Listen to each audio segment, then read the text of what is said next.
So your podcast, it's called Dropouts. Yeah. And is it relating to the fact that you dropped out? Yeah, I dropped out of college, so I like the name, seemed marketable. Okay. And now I'm sitting on an education podcast, so maybe I went wrong. No, something went right. Welcome to the Future of Education podcast, hosted by Mackenzie Price. Mackenzie is the founder of a revolutionary new school model that's disrupting education through AI. Join us as we discuss the latest in education innovation. Well, I mean, that's the question. You were a great student. Mm-hmm. You knew how to play the school game. And you actually said you kind of liked school. But is school broken? Yeah, definitely. Okay. Tell me why it's broken.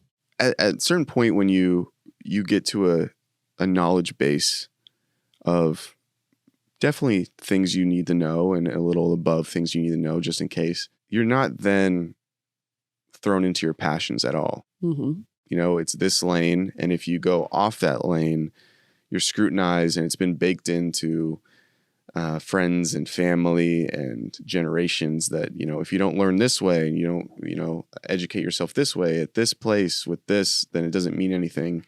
When in reality, alternate forms of education, like what you're doing, or self-educating yourself can, have so many benefits because it's really just hyper-focused on the people that really know what they're talking about.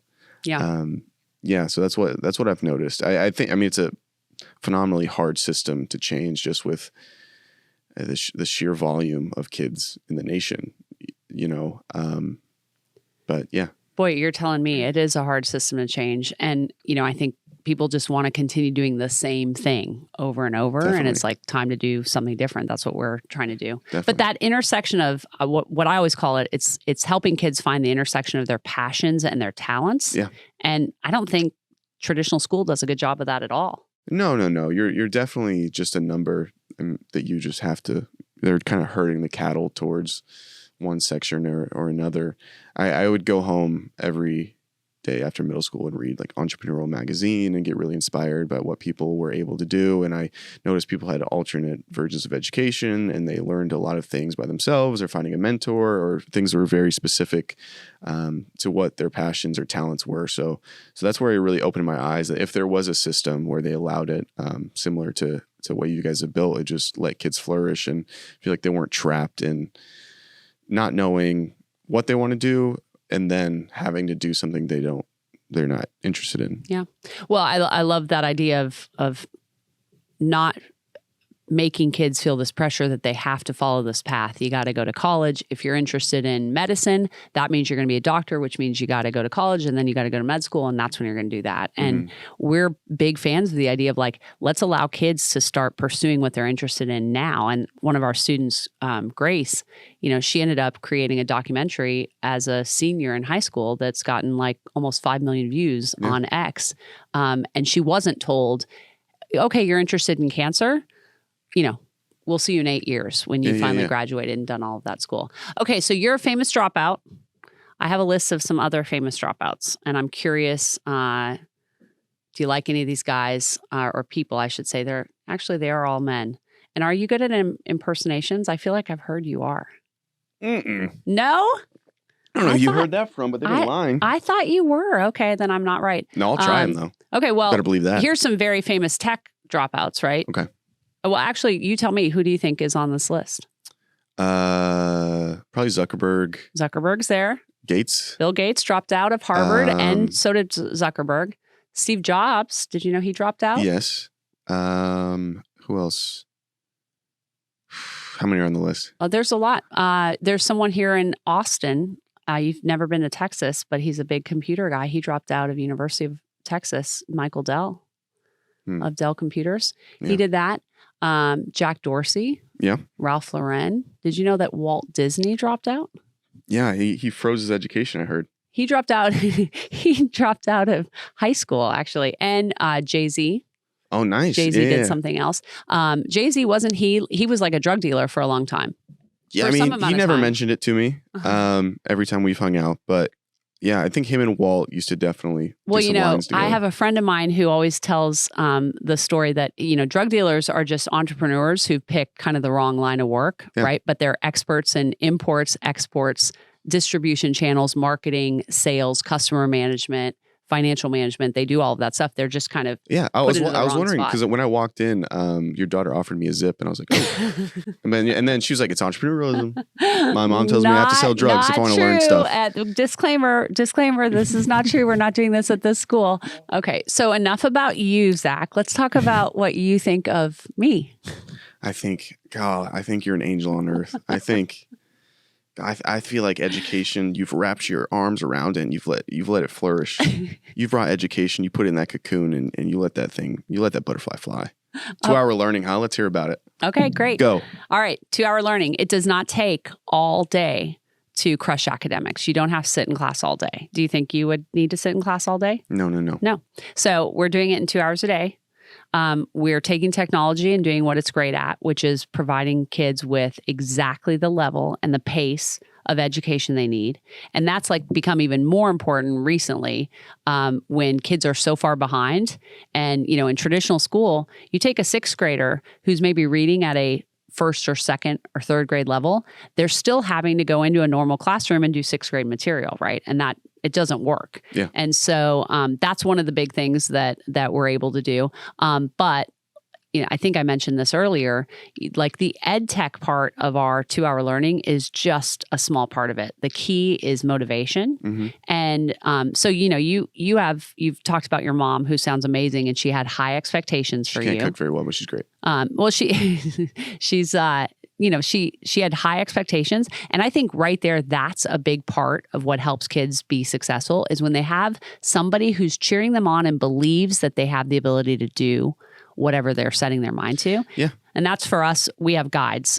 We don't have academic teachers, but we have guides and their sole job is motivational and emotional support and holding kids to these high standards to say, hey, you can do this and help give them like growth mindset strategies. In fact, that's a question I always have. I think it's an interesting one that we ask our kids to become aware of.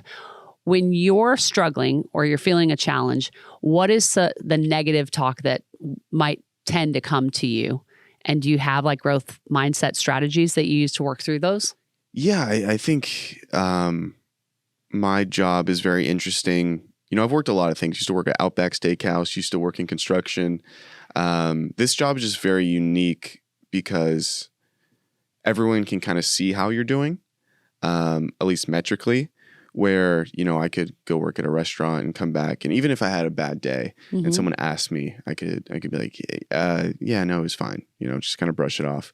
But now if someone wanted to see, I wonder how Zach's doing at work. Like my grandmother can go on and see the views this week and then call me and be like, so why didn't this one do well? You're not working hard? And it's like, all right, that's cool. But definitely, the negative self-talk, it just comes in. We're all human. Mm-hmm. I think the way to combat that is to understand that you are not the self-talk. You're just someone that's hearing it. It's a voice telling you this information. It's not you coming up with it that makes it true. Yeah. And I've just read a lot and I've worked a lot and I've realized that the only thing you can do is consistency and reps. It's similar to the gym. If you're in a bad mindset and you go in and you get in a gym session and you do the reps, your body is going to change because you're doing it every day. So even in my negative times, I still try to go in and create and get those reps in. And I notice that it gets me out of my brain and out of my mind. And one of the things that we do with our younger students, especially we start early, and I was thinking about this with your puppets, is we have the kids realize that like, okay, I have this inner critic. It's not me. It's this inner critic that sits on my shoulder. And sometimes I have to know, like, first of all, being aware, that's my inner critic talking. That's not me. Yeah. That's someone else. And sometimes there's this one little girl that I was talking to about this one day, and she said, I've named my inner critic Bob. And I said, okay. And she said, and sometimes when I'm struggling to get something done the first time, then Bob will sit there and tell me, you're never going to get it. You're not. And I said, what do you do? And she goes, sometimes I tell Bob, get out of here, Bob. And I was like, okay. And she goes, but sometimes I can't get Bob to leave. I got to get Bob on my team instead. And I was just like, this is so cool to hear a 9-year-old girl explaining that awareness that, again, it's not her, it's something else kind of, that doesn't mean that's who she is and what to do about that. Yeah. And I think it was, it's something that young people should learn, right? There's a lot of adults who don't recognize that we have inner critics sitting on our shoulder. No, I learned it time. much later, and I'd be very interested to see how kids who learn it that young, the trajectory of their life changing, just understanding that they can do anything. And back to motivation, I think there's a lot of studies, and it's definitely worked in my life, that action actually creates motivation rather than if I have to do something and I'm just sitting and waiting for the feeling to feel like I want to do it, it's not going to come. But if you can push through that wall of, I'm going to sit down, I'm going to set a timer for 10 minutes and I can leave after 10 minutes, and then you'll sit there for an hour because you get in that flow state. You want to keep working. So, I just got to force myself to start. And then the motivation comes from that action. Well, it's like they say with showing up at the gym, right? Just get dressed and go to the gym. And if you want to leave after 5 minutes, fine. You at least got there. And most of the time, you don't. Although I will say I have done a couple of times where I'm like, I'm out. I showed up. You just go and you say hi to a couple people. They think you went. It feels great. It does. Yeah. Splash some water on your shirt. It looks like you're sweaty. Exactly. I feel like it does the same thing. No, but that's what I really want people to learn and discipline themselves in.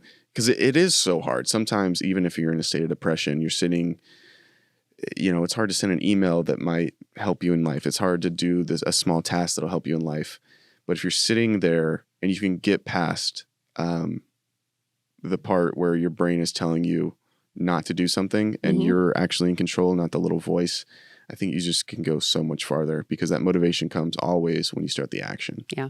Well, that's going to be great for you to help young people learn when you're doing that through your series. Yeah. Last question I have for you. Next 5 years, where do you see your career doing? How do you see maybe education growing it as part of what you're up to? Yeah, obviously expanding what we want to do in education and in the kids space through this educational entertainment medium. I want to put on a lot of free events for kids and figure out ways that I can help them in the learning process. And then for me, I love TV film. We're in a few projects right now. We're doing a documentary.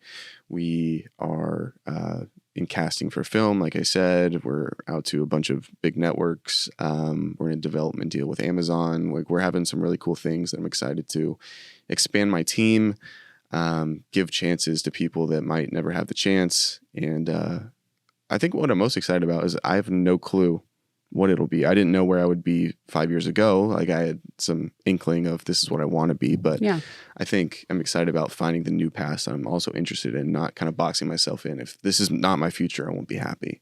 Yeah. Well, I love getting to hear your thoughtfulness. I mean, you really are such a thoughtful person, and you've got a lot ahead of you. And I'm so excited that you're taking an interest in education. I hope that there's stuff we can do together in the future. If we don't, I'm going to be real sad. And the guy in the back of my head, he's going to be mad at you too. All right. Well, thank you so much for being with me, Thank Zach. you so much. I appreciate it. Congrats on 2 Hour Learning. Congrats on this entire alpha thing. And I'm very proud of you guys. Well, thank you. Yeah, That's definitely. incredible. Good job. All right. And congrats on your new podcast, Future of Education. This was definitely very insightful for me. And I know if I had something similar to listen to and watch, it would inspire me to take some positive avenues. So amazing. I definitely applaud you. Well, I'm going to be listening to Dropouts too. Please don't. Thanks. I appreciate it if you didn't. Yeah. You're going to hate me. I'm not your target audience. Oh, brother, no. Yeah. And that's okay. My mom's not either. Actually, really funny. My mom, when we do our live shows, she sells the merch, and they'll go to buy merch, and my mom will look at them and be like, "I don't know why you like this," and then she'll give them the stuff. So I was like, "Thanks, Mom." Well, it's actually a really interesting part of the idea of building an audience and building a brand, right? Yeah. It's like sometimes, being thoughtful and understanding, like, here's the product that I am selling, here's what it is. It's not always exactly what we are, but you've figured out kind of what works. And that's one of the things that we're working with our high school students on, is building an audience is really important. You cannot be the world's fastest runner running in your own backyard, right? An Olympic runner is out there in front of the world and they're breaking records and they're doing things. And we say the same thing with building a business or becoming an expert at something. You can't just do that in this vacuum. You have to build an audience. And you've been great at that, right? Brand is the biggest thing. I think when I think about, I've heard this analogy of, whether it's your personal brand or your business's brand, you're trying to obviously have brand is is whatever you're selling or whatever you are in association with something else that people deem as positive, hopefully, or it could be negative. That could be part of your brand. This analogy that I love is you start off by just being one flower, and then you collect things in your brand, like in your educational brand. Okay, we collected the AI, that's another flower. We corrected the 2-hour learning, that's another flower. And eventually you have this beautiful bouquet, but there's also negatives to it. Like if something happens and you put in a dead flower, that's what people really focus on. So you have, if you're trying to sell this bouquet or this beautiful brand, you got to make sure you either position the bouquet this way so people can't see the dead flower, or you figure out a way to get it away. But what you associate yourself with, good or bad, is going to be added to the bouquet. So I feel like people really got to understand brand and what they want to get across. I love that. You'll have to share that with our students. Yeah, definitely. Awesome. Well, that was an incredible conversation with Zach Justice. Thank you so much to him for joining us. You should check out his podcast, check out his Instagram, or maybe not, depending on if we're the target audience. But I can tell you that what his interest in education is really inspiring, and I'm excited to see what he does with this puppet. What's it called? Mr. Clown. I am Mr. so Clown excited. And Friends. I am so excited to see what Zach does with Mr. Clown and Friends and reaching that audience and helping them be educationally inspired. The other thing that I thought was really just meaningful about this conversation is, kudos to his mom. How awesome is Zach's mom? So that's it. But that's all for this episode. If you want to check out more about Future of Education, you can go to futureofeducationpod.com, or you can always check out Future of Education on Instagram or YouTube. I try to read all the comments and the DMs, and it's fun to hear your guys' feedback. That's all for today. Until next time, remember, kids are limitless, and it's our job to help unlock that potential. Thanks for listening to Mackenzie Price and the Future of Education podcast. If you haven't hit that subscribe button, now is the time to do it so you can stay up to date on all our episodes. You can connect with Mackenzie on social media and be part of our daily conversation over on Instagram at futureof_education. For more info about the show and our guests, you can always visit futureofeducationpod.com. Lastly, if you're loving what you're learning, please leave a review wherever you listen to podcasts. We'll be back in your feed soon, but until then, remember, kids are limitless, and it's our job to unlock their potential.